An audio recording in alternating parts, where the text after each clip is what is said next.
जय हिंद दोस्तों। कैसे हैं आप लोग? उम्मीद करते हैं कि आप स्वस्थ होंगे, मस्त होंगे, अपने कार्यों में व्यस्त होंगे। तो आइए आज की क्लास शुरू करते हैं। और आज हम बात करेंगे भोजन बनाने की विधि। मतलब भोजन बनाने की विधि मतलब होता है कि बायोलॉजी में ये समझेंगे कि फूड प्रोसेसिंग कैसे होती है, किस तरह से पेड़ पौधे अपना भोजन बनाते हैं। और जैसा कि आप जानते हैं कि किसी भी कार्य को करने के लिए जीवों को ऊर्जा की आवश्यकता होती है। इसके साथ साथ कुछ ऐसे जीव होते हैं जो प्रत्यक्ष रूप से मतलब डायरेक्ट भोजन अपना बना लेते हैं क्योंकि उनकी बॉडी संरचना ही ऐसी है। लेकिन कुछ किसी के ऊपर डिपेंड है, मतलब इनडायरेक्टली जो है वो भोजन को प्राप्त करते हैं। तो जैसा कि आप मेरे पीछे देख पा रहे हैं कि आज हम शुरू करने वाले हैं फोटोसिंथेसिस के बारे में। और इसमें आपको समझाएंगे कि पौधे किस प्रोसेस के द्वारा भोजन बनाते हैं और पौधों में जो अंग हैं उनका क्या महत्व है और किस तरह से वो अपना भूमिका निभा रहे हैं। तो आइए शुरू करते हैं इस चित्र के द्वारा। लेकिन इससे पहले मैं आप लोगों से आग्रह करते हैं कि आप जो है वीडियो को पूरी देखें, उसको समझें, जानें। और इतना बेसिकली नॉलेज तो सभी को होना ही चाहिए। तो आइए शुरू करते हैं, लेकर प्रभु का नाम और करना है कुछ काम। आइए शुरू करते हैं। जैसा कि आप चित्र में देख पा रहे हैं ना, ये इसमें ये दिख रहा है कि पौधे किस तरह से भोजन बना रहे हैं, जबकि इसमें जो सूर्य देवता है उनका सबसे अहम रोल होता है। यही कारण है कि सूर्य को जो है पृथ्वी का प्राथमिक ऊर्जा का स्रोत है। तो सभी, चाहे बारिश हो या मौसम, जो यहाँ पर वायुमंडल बनता है, ये मौसम का बदलाव, इसका सभी का जिम्मेवार कौन है? सूर्य है।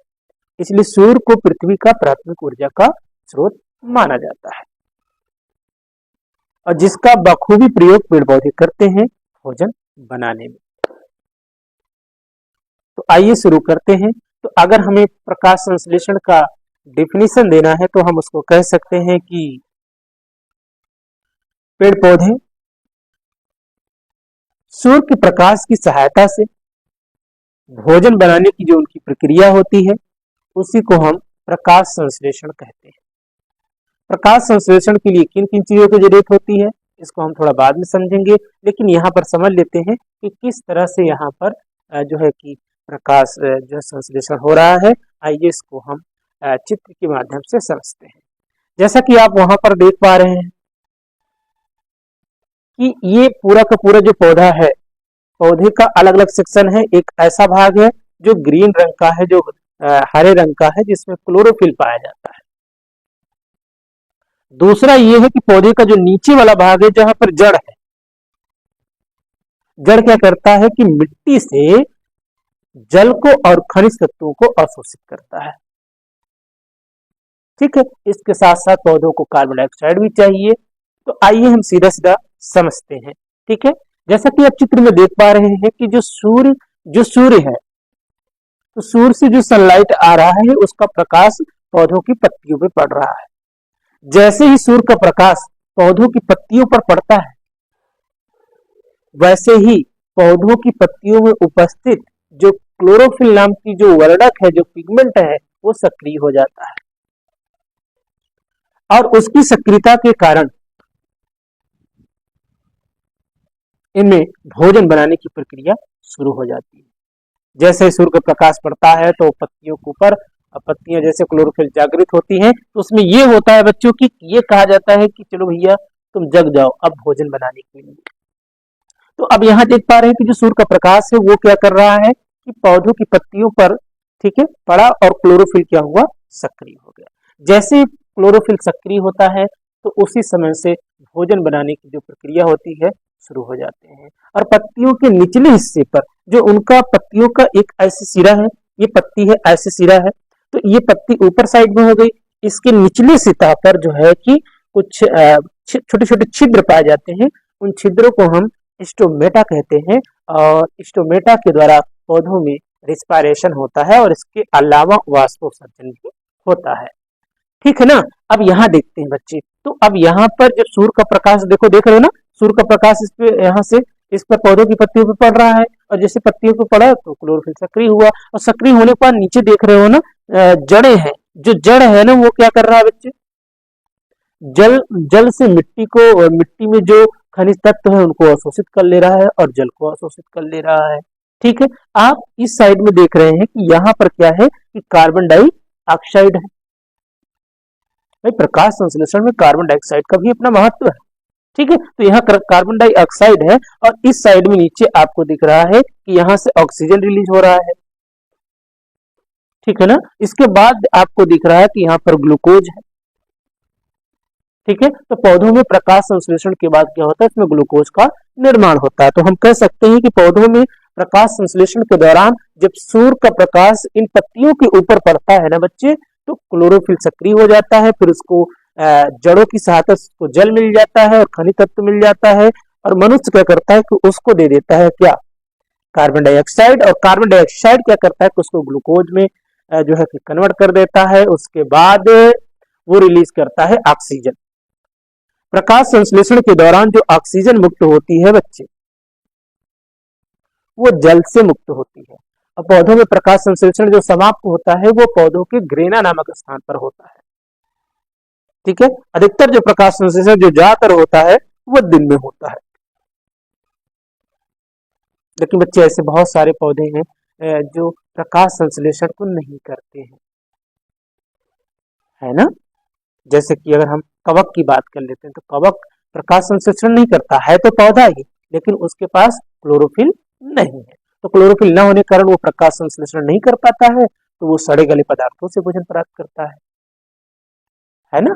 ठीक, तो इसके अलावा जैसे कीट भक्षी पौधे हैं, जैसे उनमें नाइट्रोजन नहीं मिल पाता, जो दलदली स्थानों पर पौधे पाए जाते हैं, तो वो क्या करते हैं, कीट पतंगों का भक्षण करके उनसे भोजन प्राप्त करते हैं। जैसे वीनस फ्लाई ट्रैप है, फिक्चर है ना, तो ये युक्का है, तो ये सब प्लांट क्या करते हैं, कीड़े मकोड़ों का भक्षण करते हैं, उससे अपने नाइट्रोजन की जो है कि पूर्ति करते हैं, नाइट्रोजन तक तो उन्हें कीट पतंगों से मिल जाता है। तो ऐसे पौधों को हम कीट भक्षी पौधों के नाम से या इंसेक्टिओरस प्लांट के नाम से भी जानते हैं। ठीक है, और आइए समझते हैं कि प्रकाश संश्लेषण में कौन कौन से कच्चे पदार्थ है जिनके प्रयोग से प्रकाश संश्लेषण पूरा होता है। हाँ, एक चीज और याद रखना कि जो प्रकाश संश्लेषण में जो प्रोडक्ट बन रहा है बेटा, वो क्या बन रहा है, ग्लूकोज बन रहा है, लेकिन कार्बन डाइऑक्साइड क्या करता है, उसका अपचयन करके जो है कि उसको कार्बोहाइड्रेट में कन्वर्ट कर देता है, और यही कार्बोहाइड्रेट चावल बन जाता है, फल बन जाता है ना, जो वो एक तरह से पौधों में क्या होता है, स्टोर हो जाता है। ठीक है ना बच्चों, आइए समझते हैं एक एक के बारे में। तो सबसे पहला जो प्रकाश संश्लेषण में जो सबसे पहला कच्चा पदार्थ है वो है क्या, सूर्य। आप ये जानते हो कि सूर्य जो है पृथ्वी का प्राथमिक ऊर्जा का स्रोत है। सूर्य में कम से कम 70% जो है हाइड्रोजन होता है, 27% जो है इसमें हीलियम पाया जाता है, और 3% अदर गैसें हैं। और सूर्य का अपना एक अलग महत्व है, जैसे आप जानते हो कि सूर्य भी तो एक प्रकार का तारा ही तो है, लेकिन उसके प्रकाश का यूटिलाइज पौधे करते हैं। तो आइए समझते हैं प्रकाश। देखो, प्रकाश किरणों में एक खास तरह की किरण होती है, एक तरह का पार्टिकल्स होता है जिसको हम फोटान कहते हैं। फोटान की सहायता से ही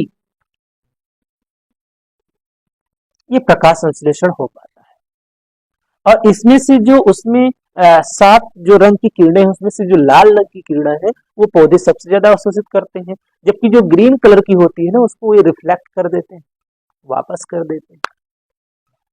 इसलिए सबसे ज्यादा मात्रा में ये लाल किरणों को अवशोषित कर रहे हैं, जिसमें फोटान नामक किरण है। तो सूर्य प्रकाश सबसे मेनली रोल अदा करता है, सबसे मुख्य रोल अदा करता है प्रकाश संश्लेषण। तो प्रकाश संश्लेषण का इसमें जो प्रारंभ होता है, जो शुरू होता है इसमें, वो सूर्य के गतिविधि के द्वारा शुरू होता है, सूर्य के प्रकाश के द्वारा होता है। दूसरा है बच्चे इसमें क्लोरोफिल है। क्लोरोफिल पौधों में पाया जाने वाला एक हरे रंग का वर्णक है। Chlorophyll A, chlorophyll B, chlorophyll C, अलग अलग टाइप के क्लोरोफिल है। क्लोरोफिल जो है कि खासकर मेसोफिल कोशिकाओं में उपस्थित होता है, जिसमें थैलेकॉइड संरचना होती है, फिर उसमें जो है स्ट्रोमा होता है, फिर उसके बाद जो है इसमें ग्रेना होता है।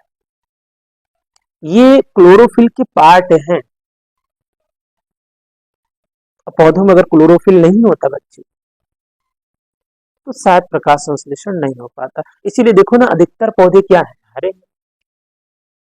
अधिकतर पौधे क्या है, हरे हैं ना, ताकि वो प्रकाश संश्लेषण कर सके और अपने से भोजन बना सके। तो इस तरह से क्लोरोफिल जो होता है वो क्या करता है कि पौधों के जो प्रकाश संश्लेषण में उसकी सक्रियता को बढ़ाने में बहुत मदद करता है, और खासकर ये पत्तियों में होता है। इसीलिए पत्तियों को पौधों का रसोई घर कहा जाता है। खाना बनना तो यहीं पे शुरू होता है, यहीं पर तो गैसों का आदान प्रदान होता है। फिर उसके बाद हम बात करते हैं बेटा किसकी, हम बात कर लेते हैं कार्बन डाइऑक्साइड की। अब आदमी जब श्वसन में ऑक्सीजन लेता है तो छोड़ता है कार्बन डाइऑक्साइड। तो उस कार्बन डाइऑक्साइड का प्रयोग पौधे प्रकाश संश्लेषण में करते हैं। जब कार्बन डाइऑक्साइड पौधों में पहुंचता है तो वह ग्लूकोज जो उसमें उपस्थित है उसको कार्बोहाइड्रेट में परिवर्तित कर देता है, उसका अपचयन कर देता है। ठीक है। और इसके साथ साथ जैसे ही कार्बन डाइऑक्साइड प्रवेश होता है तो उससे क्या मुक्त हो जाती है, ऑक्सीजन मुक्त होती है। ये जो जंतु और पौधों के बीच में जो लेना देना है, भैया तुम कार्बन डाइऑक्साइड ले लो, तुम जो है ऑक्सीजन ले लो, भाई दोनों को एक दूसरे की जरूरत है कि नहीं। तो कार्बन डाइऑक्साइड क्या करता है बेटा कि पौधों में प्रकाश संश्लेषण के दौरान बना जो ग्लूकोज है, ग्लूकोज का फार्मूला जैसे कि क्या है C6H12O6, ठीक है ना। तो अब ये जो है कि ग्लूकोज जो है एक तरह का जो है कि इसको अपचयन करके कार्बोहाइड्रेट में परिवर्तित कर देता है। अब उल्टा देखो, यही कार्बोहाइड्रेट जब हम खाते हैं तो हमारी बॉडी में ये ग्लूकोज में चेंज हो जाता है, फिर बॉडी हम इसको जो हमारा लीवर है वो क्या करता है, इसको ग्लाइकोजन में चेंज करके उसको रख लेता है। तो ये महत्व है कार्बन डाइऑक्साइड का। वहीं पर हम बात कर लेते हैं जल का। भाई देखो, भोजन बनाने में तो जल का बड़ा महत्व है। वैसे भी देखते हो ना कि हमारे शरीर में कम से कम 70% जल है। उसी तरह से पौधों को भी प्रकाश संश्लेषण के लिए जल की आवश्यकता होती है, क्योंकि जल जो है वो प्रकाश संश्लेषण की सक्रियता को बढ़ा देता है। और मैंने बताया ना कि जल से ही कार्बन डाइऑक्साइड सॉरी जल से ही ऑक्सीजन मुक्त होता है। प्रकाश संश्लेषण के दौरान जो ऑक्सीजन मुक्त होता है वो जल से मुक्त होता है, और जल क्या करता है, प्रकाश संश्लेषण की सक्रियता को बढ़ा देता है। लेकिन जल के साथ साथ खनिज तत्व भी पहुंच जाता है।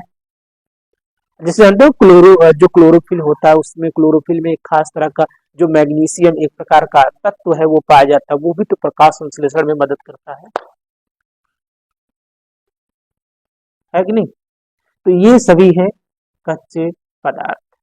इसके साथ साथ हम जान लेते हैं कि स्टोमेटा क्या होता है। स्टोमेटा जो है पत्तियों की निचली सतह पर पाए जाने वाले छिद्र होते हैं, जिनमें से कार्बन डाइऑक्साइड और ऑक्सीजन का क्या होता है, आदान प्रदान होता रहता है। इसके अलावा अगर पौधों में जल की मात्रा ज्यादा हो जाती है तो उससे जो है क्या होता है बच्चे कि वाष्पोत्सर्जन हो जाता है, जो वाटर लॉस हो जाता है।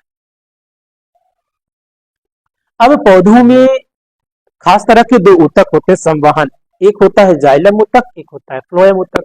जाइलम क्या करता है कि मिट्टी से जो जल है, खनिज तत्व है, उसको क्या करता है, अवशोषित होने के पश्चात उसको क्या करता है, पौधे के प्रत्येक भागों में पहुंचाने का कार्य करता है। जबकि फ्लोएम क्या करता है कि प्रकाश संश्लेषण के बाद बना जो भोजन है वो पौधों के प्रत्येक भागों में पहुंचाने का काम करता है। तो हम कह सकते हैं कि जाइलम का क्या कार्य है, जाइलम का मुख्यतः काम ये है कि जल और खनिज तत्वों को पौधों के प्रत्येक भागों में पहुंचाना है। जबकि फ्लोएम का काम क्या है कि प्रकाश संश्लेषण के बाद बना भोजन को पौधे के प्रत्येक भागों में पहुंचा देना है। ये है जाइलम और ये है फ्लोएम, जो कि एक प्रकार के संवाहक ऊतक है। अब स्टोमेटा में कुछ खास तरह की कोशिकाएं होती हैं जिसको हम द्वार कोशिकाएं कहते हैं। द्वार कोशिकाएं विसरण और प्रसरण प्रक्रिया के द्वारा खुलती और बंद होती रहती हैं, जिसकी सहायता से क्या होता है बेटा कि कार्बन डाइऑक्साइड और ऑक्सीजन और वाष्पोत्सर्जन ये तमाम क्रिया संपन्न होती है। ठीक है। जैसा कि आप समझ पा गए कि ये पौधे हैं, ये बेचारे भोजन भी अपने से बनाए, लेकिन अपने से बनाया हुआ भोजन जंतुओं के लिए अर्पण कर देते हैं, फिर भी जंतु उसको समझने वाला है नहीं। पौधे अपना सब कुछ अर्पण कर देते हैं, लेकिन मनुष्य उनका तर्पण कर देते हैं, है कि नहीं? यही होता है। तो मनुष्य क्या करता है कि उसको तर्पण कर देता है कि चलो भाई काटो कुल्हाड़ी लेकर, काटो, घर बनाओ, रास्ता बनाओ, सड़क बनाओ। सरकारें भी इस पे चर्चा नहीं करती है, कटने दो पौधों को। फिर वो बड़ा सा होर्डिंग लगा देंगे, हाँ प्रदूषण, पेड़ों को कटने से बचाओ। सिर्फ लिखा लिखाई काम थोड़ी होगा, जमीनी स्तर पे भी तो काम होना चाहिए। तो ये तो रहा बच्चे प्रकाश संश्लेषण, पौधों में भोजन बनाने की विधि। और पौधे हैं तो इस पृथ्वी पर जीवन है। पौधों का विनाश होगा तो इस पृथ्वी से जीवन का भी नाश होगा। इसलिए पौधों को बचाओ, पौधों को लगाओ, उनको काटो मत। यही इंसानियत है, यही मानवता है। ठीक है, बस आज के लिए इतना बहुत है। मिलते हैं नेक्स्ट वीडियो में, तब तक के लिए जय हिंद, जय भारत। और इसके साथ साथ हम ये दुआ करते हैं और ये भगवान से ये विनती करते हैं कि आप जहाँ भी रहें सफल रहें, खुश रहें, जीवन में तरक्की करें और आपके जीवन में दुखों का किनारा हो और आप ऐसे ही आगे बढ़ते रहें, हंसते रहें, मुस्कुराते रहें। आप मेरी वीडियो देखते रहें, लाइक करें ना करें कोई फर्क नहीं, सब्सक्राइब करें ना करें कोई फर्क नहीं है, बस देख लिए ना, यही बहुत है। बस आज के इतना बहुत है। मिलते हैं नेक्स्ट वीडियो में इसी जोश और खरोश के साथ। तब तक के लिए जय हिंद, जय भारत, प्रणाम।